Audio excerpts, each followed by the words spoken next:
حضرت محمد صلی اللہ علیہ وسلم نے فرمایا، ایک آدمی صرف مکھی کی وجہ سے جنت میں چلا گیا اور دوسرا جہنم میں۔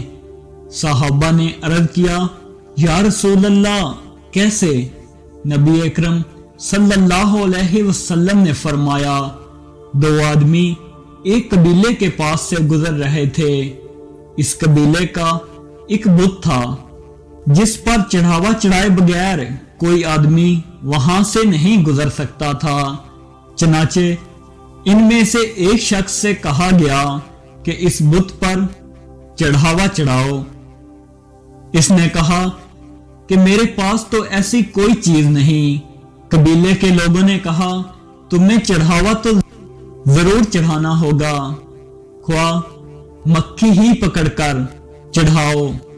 مسافر نے مکھی پکڑی اور بت کی نظر کر دی۔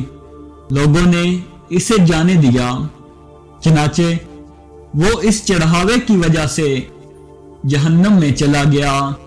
قبیلے کے لوگوں نے دوسرے آدمی سے کہا، تم بھی کوئی چیز بت کی نظر کرو۔ اس نے کہا، میں اللہ عز و جل کے علاوہ کسی دوسرے کے نام کا چڑھاوا نہیں چڑھاؤں گا۔ لوگوں نے اسے قتل کر دیا اور وہ جنت میں چلا گیا۔